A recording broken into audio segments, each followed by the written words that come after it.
जय श्री राम। स्वागत है आपका मेरे यूट्यूब चैनल लक्ष्मण बिहार वाले में।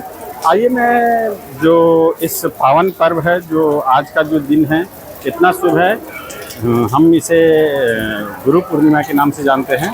जो आज का मिशन की जो तैयारी चल रही है, जो मानव को बदलने का जो बोलते हैं फैक्ट्री है, वो गायत्री परिवार है, जहाँ पे मैं आपको लेकर के आया हूँ। आइए, मैं अपने ब्लॉग के ज़रिए आपको यहाँ का जो भी प्रोग्राम है, जो अच्छी अच्छी बातें बताई जाती है, तो वो सब मैं दिखाता हूँ।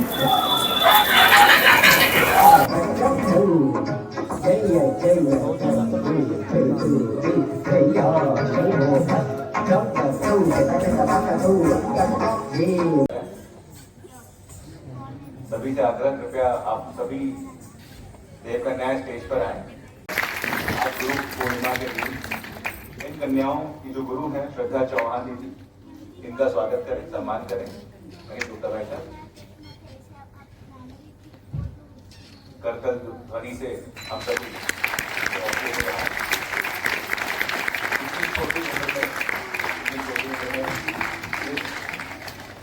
साहस के साथ इन्होंने आज स्टेज पर आप सभी को मंत्रमुग्ध किया, जब अगले ही देखा जाता है।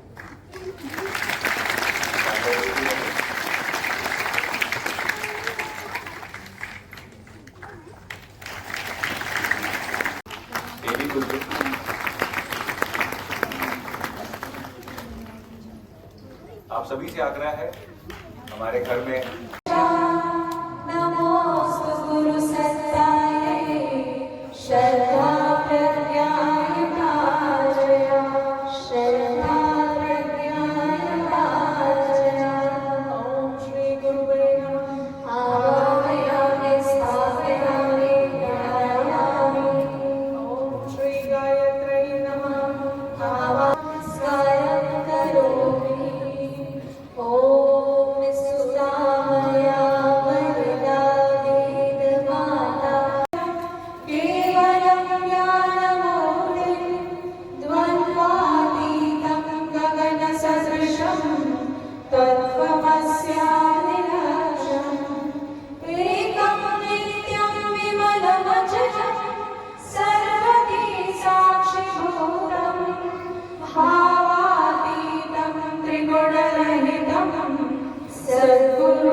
दीदी को भी मंच पर आमंत्रित करता हूँ,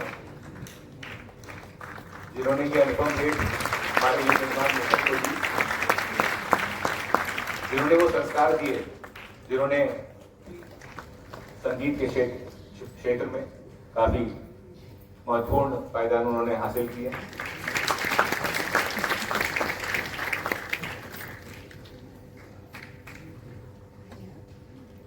एक बार जोरदार ऐसी विभूतियां हमारी बीच में मौजूद है और अगले कुछ पलों तक हम सभी को मंत्रमुग्ध करने वाली हैं, हम सभी के अंदर भक्तिमय भावनाओं का संचार करने वाली हैं। इस तरह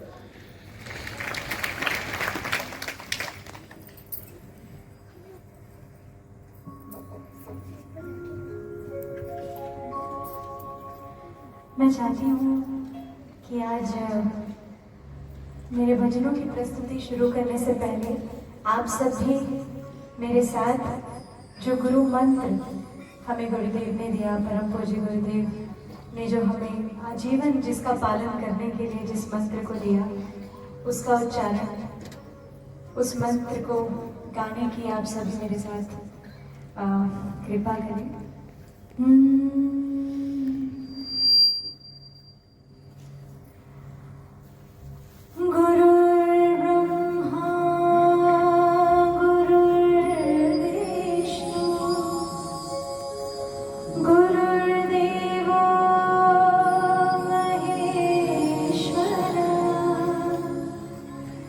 गुरु साक्षात्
बहुत ही जोरदार तालियों से हम चाहते हैं कि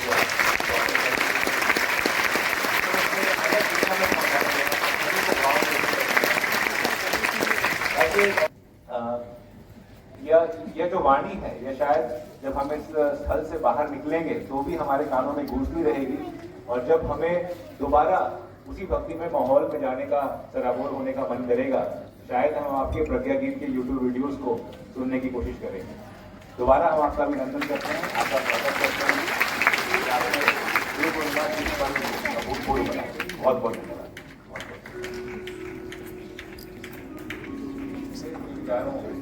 से ओतप्रोत ऐसे परिवार में इनका जन्म हुआ, बाल्यकाल से ही मिशन से जुड़े। भारत की सर्वोच्च तकनीकी संस्था IIT रुड़की से इन्होंने नदी एवं झील संरक्षण विषय पर स्नातकोत्तर की डिग्री हासिल की। तत्पश्चात मध्य प्रदेश सरकार में जल संसाधन एवं ग्रामीण विकास विभाग में 1979 से लेकर के 2016 तक कई उच्च पदों पर कार्यरत रहे। 4000 से भी ज्यादा तालाबों और झीलों के संरक्षण पर इन्होंने तकनीकी सहयोग दिया, जिसके कारण भारत सरकार के जल संसाधन मंत्रालय द्वारा आदरणीय योगेंद्र गिरि जी भाई साहब के कार्य को 4 बार पुरस्कृत किया गया। नर्मदा सेवा योजना के सफल आयोजन के पश्चात मध्य प्रदेश सरकार द्वारा भी योगेंद्र गिरि जी भाई साहब को पुरस्कृत किया गया। जब सरकारी नौकरी के उच्च सरकारी पद पर जब कार्यान्वित थे और सरकारी नौकरी के रिटायर होने के लिए सिर्फ 4 वर्ष बचे थे, तब श्रद्धेय डॉक्टर साहब के आह्वान पर आदरणीय योगेंद्र गिरि जी भाई साहब ने समय दान करते हुए शांति कुंज में पधार गए। आज के दिन आदरणीय योगेंद्र गिरि जी भाई साहब शक्तिपीठ प्रकोष्ठ के समन्वयक के रूप में कार्यरत हैं, मध्य जोन के समन्वयक हैं एवं ग्राम प्रबंधन विभाग देव संस्कृति विश्वविद्यालय में संकाय सदस्य के रूप में सेवा प्रदत्त हैं। आदरणीय योगेंद्र गिरि जी भाई साहब, श्रद्धेय डॉक्टर साहब, आदरणीय जीजी के संकट मोचक के रूप में है। जब भी कोई भी तकलीफ आती है, जब भी कोई भी समस्या आती है, सभी नजर इनकी तरफ ही रहती है। अपने सरल और सशक्त व्यक्तित्व से सभी समस्याओं का समाधान करते हैं। सभी से इतनी सरल प्रतिभा है, इतनी सरल व्यक्तित्व है कि हम सभी को लगेगा कि ये हमारे अपने हैं, हमारे अपने घर के एक रिश्तेदार के रूप में हैं। पर आज हमारे बीच आदरणीय योगेंद्र गिरि जी भाई साहब परम पूज्य गुरुदेव परमवंदनीय माता जी के दूत के रूप में मौजूद हैं, गुरु संदेश हमारे बीच लेकर आए हैं। हम सभी आगे की ओर आकांक्षा करते हैं कि हमें आदरणीय योगेंद्र गिरी जी भाई साहब प्रेरित करें। हम इनका स्वागत करने के लिए गोविंद भाई पटेल जी को मंच पर आमंत्रित करते हैं।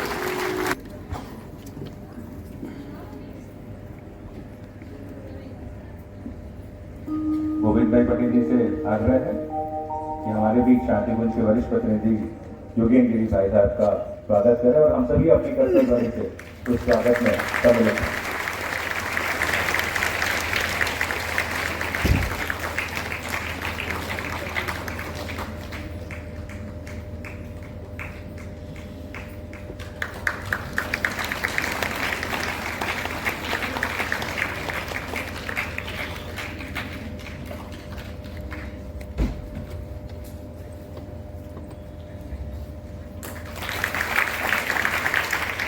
आदरणीय भाई साहब को आमंत्रित अपने विशेष उद्बोधन करें।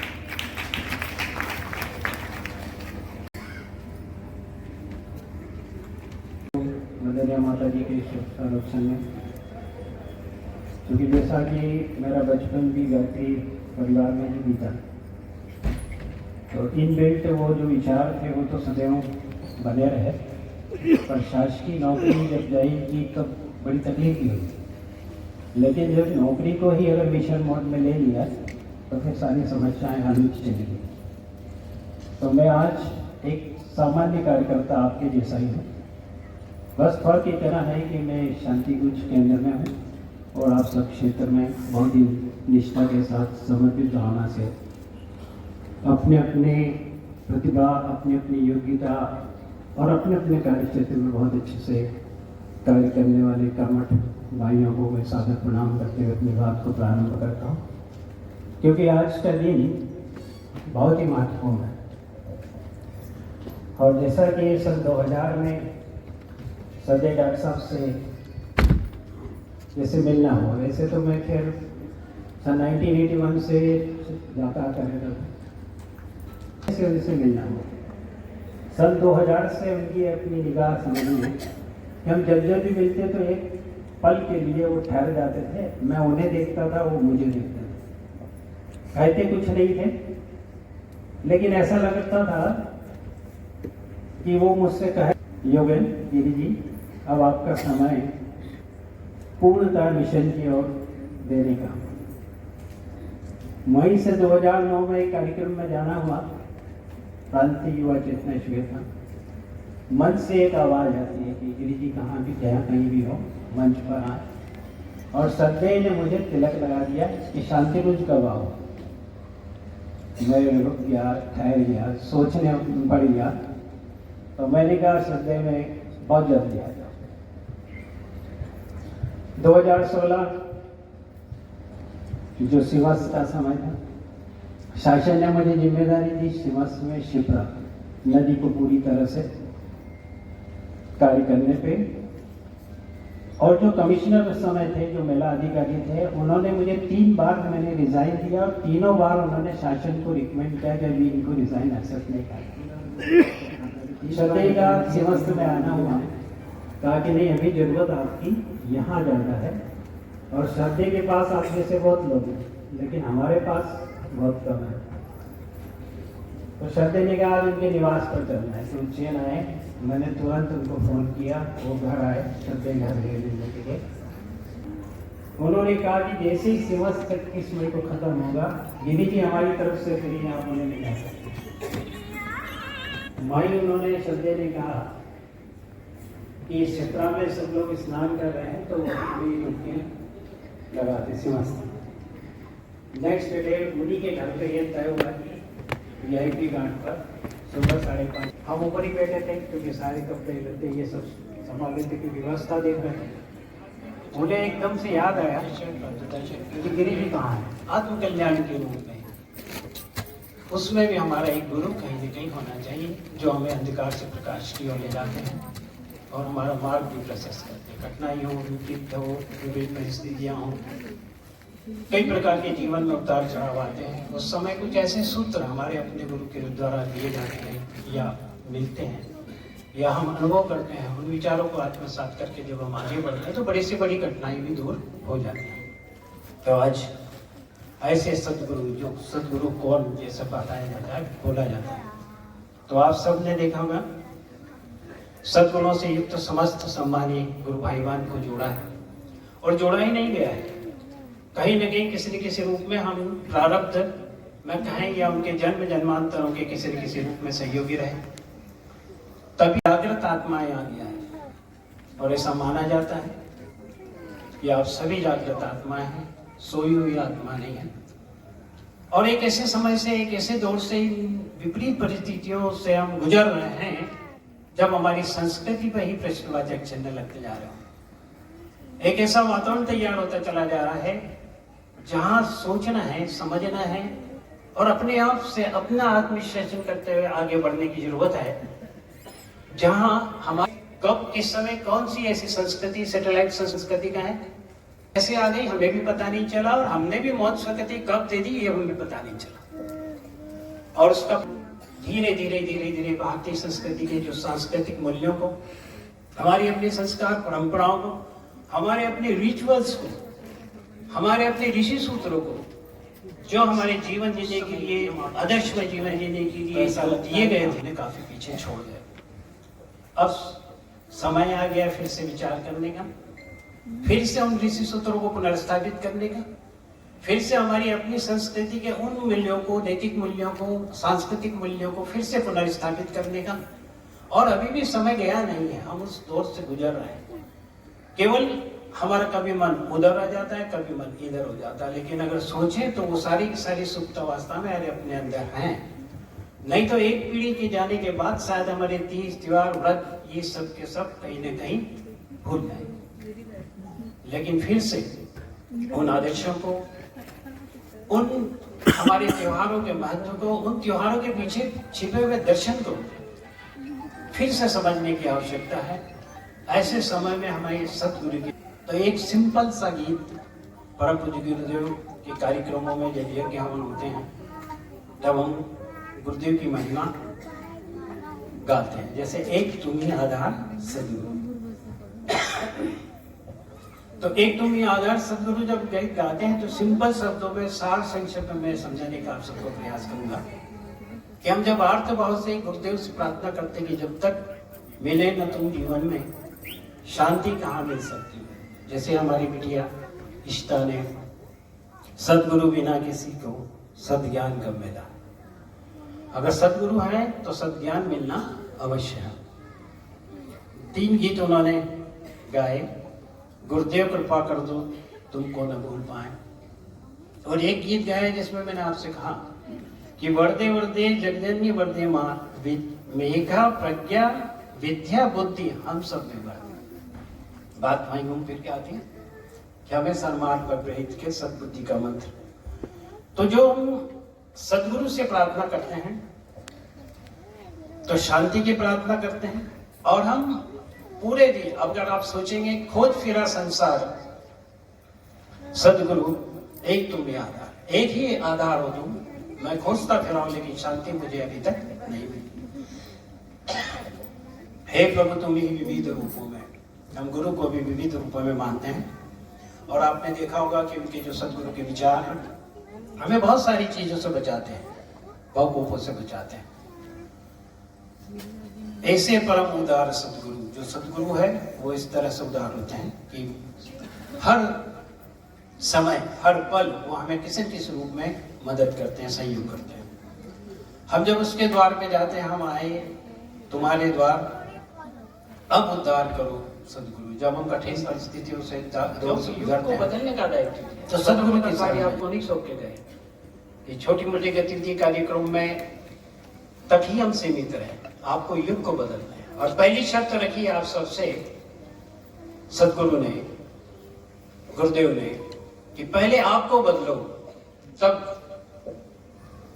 हम सुधरेंगे। बोलिए, हम सुधरेंगे, युग सुधरेगा, हम बदलेंगे, युग बदलेगा। ये एक सार्वभौम सूत्र हम सबको देके गए। प्रतिपल हर समय हमें ये सोचना है कि हम कितना बदले, कितना हमारे में सुधार।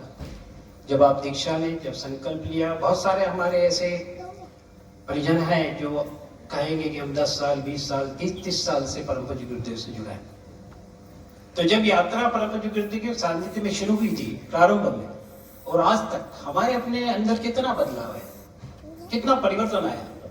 और जो आज दीक्षा लेंगे, जो हमारे अपने नए परिजन हैं, वो भी ये सोचे कि आज के दिन से हमारी एकदम मीटर शुरू हो गया कि हम प्रतिपल हर दिन आने वाले समय में अपने आप को कितना बदलेंगे। क्योंकि पहली शर्त रखी परम पूज्य गुरुदेव ने व्यक्ति निर्माण की कि हम अपने आप को बदलें, हमें अपने आप पे फोकस करें, हम अपना आत्मविश्लेषण करेंगे। बहुत सारा समय तो हमारा दूसरों के विश्लेषण में निकल जाता है, दुनिया बदल जाए लेकिन हम नहीं बदलते। तो पहली शर्त परम गुरुदेव रखी है कि हम अपने आप को बदलें, हम अपने आप को उस कसौटी पर कसें जहां से आपकी शुरुआत होती है, और सारी चीजें आपसे ही शुरू होगी और आप पे खत्म होगी। आपने देखा होगा कि बदलाव यदि लाएंगे तो वो आपसे शुरू होगा और आप ही पे समाप्त होगा। हम सोचते हैं कि दुनिया बदल जाए, लेकिन दुनिया कब बदलेगी? उस दुनिया में रहने वाला एक व्यक्ति भी अपने आप को बदलने का प्रयास करेगा, तो एक व्यक्ति से 10, 10 से 20, 20 से 40 और ऐसा क्रम प्रारंभ हो जाए। तो ये परम पूज्य गुरुदेव ने एक सूत्र हम आप सबको देके गए, युग निर्माण योजना से हम आप सबको देके गए।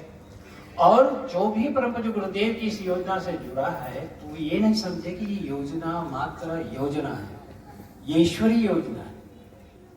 आपने देखा होगा कि परम पूज्य गुरुदेव के जो दादा गुरु हैं, जिन्होंने परम पूज्य गुरुदेव को वैसे देखा, उनका बाल्यकाल का परिचय देते हुए मैं आगे बढ़ूंगा, और उनके द्वारा समय समय पर कितने कार्य हुए हैं उसके बारे में थोड़ा सा जिक्र करते हुए अपनी बात को रखूंगा।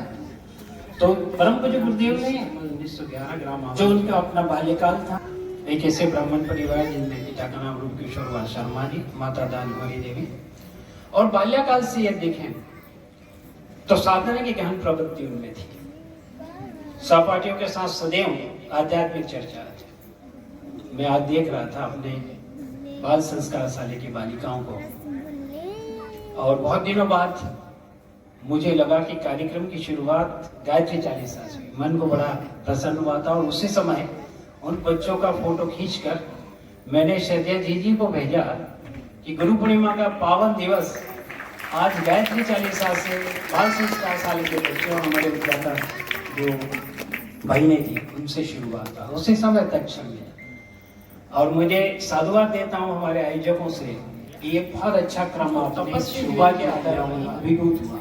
उन्होंने फिर राष्ट्र निर्माण की योजना भी रखी। एक और संकल्प उनको दिया, जैसे कि 1926 में अखंड दीप प्रज्वलित हुआ, और उसकी शताब्दी वर्ष 2026 को समाप्त हो गया। तो 2026 का जो वर्ष है अखंड ज्योति शताब्दी वर्ष की, और वंदनीय माता जी का भी शताब्दी वर्ष 100 वर्ष पूरे होने जा रहे हैं। तो अखंड दीप को सतत प्रज्वलित रखना, वही संकल्प उन्होंने दिया।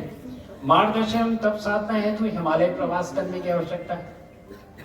अभी हम यदि कोई शिष्य से कहें कि आपको शांति को जाना है, उनके गुरु ने उन्हें सीधा हिमालय बुलाया। और हिमालय में क्या, वो जो सूक्ष्म शरीरधारी ऋषि सत्ताएं जो कंदराओं में, गुफाओं में वर्षों से रह रही है, साधना कर रही, उन सब से दादा गुरु के माध्यम से मिलना हुआ। दादा गुरु के साथ उन्होंने भेंट ही इसलिए कराई थी कि उन ऋषि सत्ताओं के जब चेहरे पे चिंताओं की लकीरें देखी, वो भी चाह रहे थे कि कोई ऐसा माध्यम मिले या ऐसी आत्माएं फिर से स्थापित कर सके, फिर से वो ऋषि सूत्रों को, वो भारतीय संस्कृति के मूल्यों को फिर से स्थापित कर सकें। फिर मैंने कहा आप तो माता पिता भी हो गए, तो बोले हाँ है। तो मैंने कहा अच्छी बेटी बन जाओ, यही गुरुदेव का काम। तो आप सबसे मेरा निवेदन है, जब मेरे फिर भैया से पूछा कि भाई साहब आप क्या करते हैं, तो आप में से ऐसे कितने सदस्य बैठे हैं जो शिक्षकी दायित्व को करते हैं, शिक्षक है, हाथ उठा, वो भी एक शिक्षक थे। हमने उनसे पूछा कि भैया एक बात बताओ कि आप शिक्षक हैं? बोले हाँ। अच्छा आपके पास कैसे पढ़ाते हो फिर बच्चों को? तो बोलते अरे गुरुदेव का काम होता है, झोला उठाता हूँ, ब्रह्मदंड लेता हूँ, निकल जाता हूँ, एक साथी से बोलता हूँ कि तुम पढ़ाना, मैं आता हूँ। तो हमने कहा भाई साहब ये गुरुदेव ने नहीं कहा। गुरुदेव ने कहा कि नीति ने जो दायित्व आपको दिया उससे अच्छे से निर्वाह करना है, ये गुरुदेव का काम। आपके पास 50 बच्चे हैं, 700-800 बच्चे हैं, उनकी जिंदगी जीवन की दिशा सुधार दो, दिशा दे दो, कैरियर ओरिएंटेड कर दो, उनको मार्गदर्शन कर दो, उनको अच्छे संस्कार दे दो, उनकी भावनाएं अच्छी प्रेरणाएं दे दो कि तुम सब कुछ कर सकते हो अब इस लक्ष्य के लिए। बस इतना काम शिक्षक का है। तो शिक्षक का दायित्व का निर्वाह बड़ा यदि करते हैं तो वो भी गुरुदेव का काम। तो मेरा आप सबसे निवेदन है कि आप सब एक अच्छे व्यवसायी हो सकते हैं, एक अच्छे इंजीनियर हो सकते हैं, एक अच्छे वकील हो सकते हैं, एक अच्छे डॉक्टर हो सकते हैं, एक अच्छा शिक्षक हो सकते हैं, व्यवसायी हो सकते हैं। जो भी दायित्व आपको नीति ने, भगवान ने, ईश्वर ने, परमात्मा ने, गुरुदेव ने दिया है, उसके साथ बस न्याय भर कर दो, वही गुरुदेव का काम। क्योंकि गुरुदेव ने जो निर्माण योजना बनाई है वो मनुष्य में देवत और धरती पर स्वर्ग लाने की बात कही है। तो सब लोग अपनी अपनी जगह पर अपने अपने दायित्व का निर्वहन बहुत अच्छे से करना सीख जाए, यही संकल्प भर ले लें तो शायद बहुत बड़ा क्रांतिकारी परिवर्तन होगा। यही गुरुदेव चाहते हैं। कहीं जाने की जरूरत नहीं, जो जहां है, जिस स्थिति में है, घर है तो घर सुधार लें, कार्य क्षेत्र है तो अपने कार्य क्षेत्र में अच्छा वातावरण बना दें। ये लगना चाहिए कि ये विशिष्टता लिए हुए व्यक्ति है, ये गुरुदेव का दीक्षित व्यक्ति है, गायत्री परिवार का परिजन है। आप मत कहें, अपने आप लगेगा कि इस व्यक्ति में ये गुण कहां से है कि जहां जाता है इसकी सुगंध आसपास फैल जाती है। वो फूल बन जाओ जिसकी सुगंध को लेके दौड़े चले आते हैं। आपको यही करना है। तो गुरुदेव आप सभी से यही चाहते हैं। गुरुदेव ने भी यही किया कि दादा गुरुदेव ने जो भी उन्हें मार्गदर्शन, गतिविधियां, कार्यक्रम सौंपे हैं। एक सीसीटीवी कैमरा होता है, वो यदि हम देखते हैं कि ये आपकी निगरानी में है तो आप वहां बच के निकलते, केवल एक सीसीटीवी कैमरे से।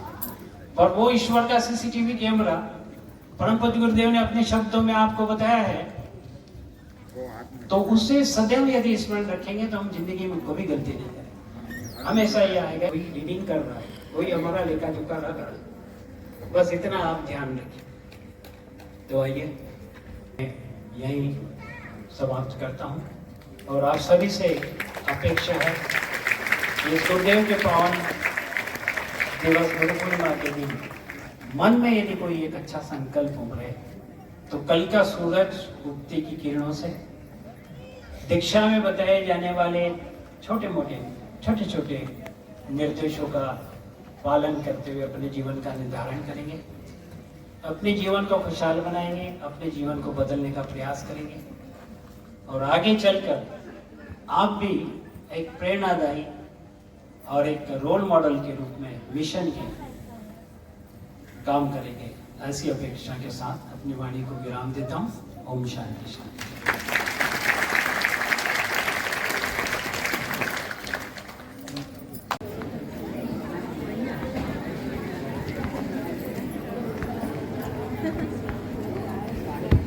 साथ ही में योगदान रहा है अमिता राय, कृपया स्टेज पर आए।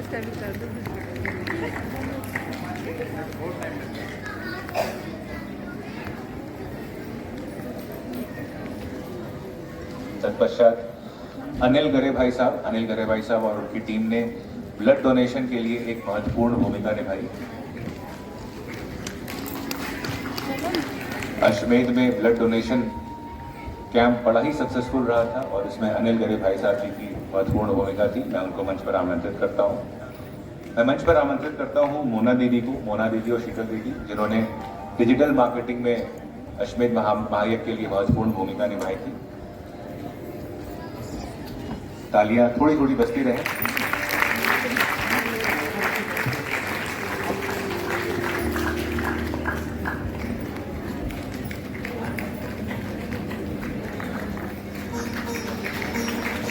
मोना दीदी और शीतल दीदी की कंपनी का नाम है शिवॉन सॉफ्टवेयर सॉल्यूशन। बड़े ही सेल्फलेस तरीके से इन्होंने अश्वमेध के डिजिटल मार्केटिंग के समस्त इनिशिएटिव्स को आगे बढ़ाया है।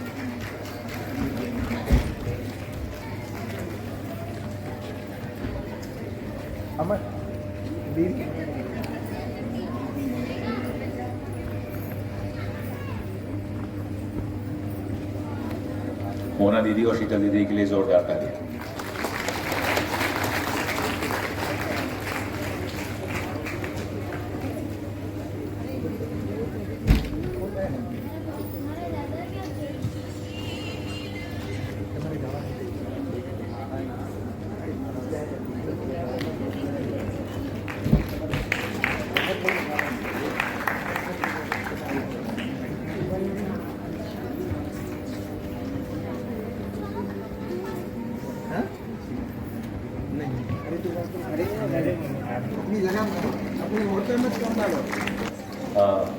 कई परिजन हैं, मैं नाम लेते जाऊंगा, कृपा करूंगा वो स्टेज पर आते जाएं। जतिन पटेल भाई साहब, डीके चौधरी भाई साहब, KN वर्मा भाई साहब, नीमू बेन कोटाडिया जी, रमेश पटेल जी, कृपया मंच पर आवें। जतिन पटेल भाई साहब, डीके चौधरी जी, KN वर्मा जी, नीमू बेन कोटाडिया जी, रमेश पटेल जी, कृपया मंच पर आवें।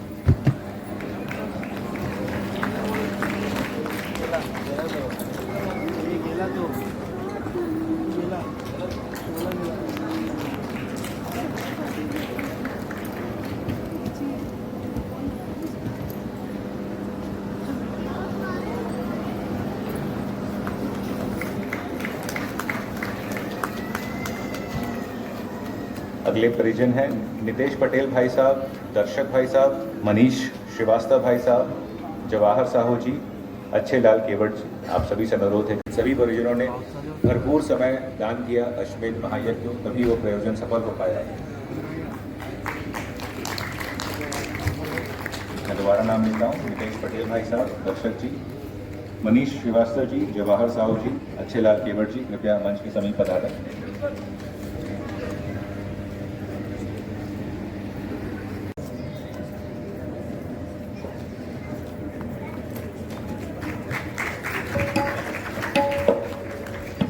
मैं आमंत्रित करता हूं नाटू भाई पटेल जी को, ममता चौधरी दीदी को, शिरीष पालन जी को, शिव कुमार तेजी भाई साहब को, प्रज्ञा पाटिल को और ज्योति वसानी दीदी को। आप सभी से अनुरोध है, कृपया स्टेज के समीप पधारें। नाटू भाई पटेल भाई साहब, ममता चौधरी दीदी, शिरीष पालन जी, शिव कुमार तेजी भाई साहब, प्रज्ञा पाटिल दीदी, ज्योति वसानी दीदी, कृपया स्टेज पर पधारें। उमेश जोशी भाई साहब, वो हमारे एकदम सबके स्टेज पर पधारें।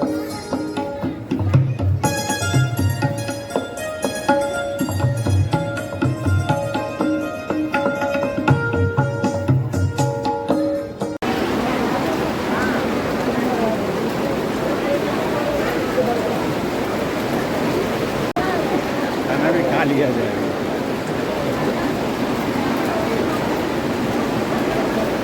बताइए शर्मा जी, हम लोग आज गुरु पूर्णिमा का जो पर्व है बहुत ही अच्छे से मनाने आए हैं, बताइए। और कार्यक्रम संपन्न हुआ, भोजन भंडारा चालू है, आनंद लीजिए गुरु के बताए।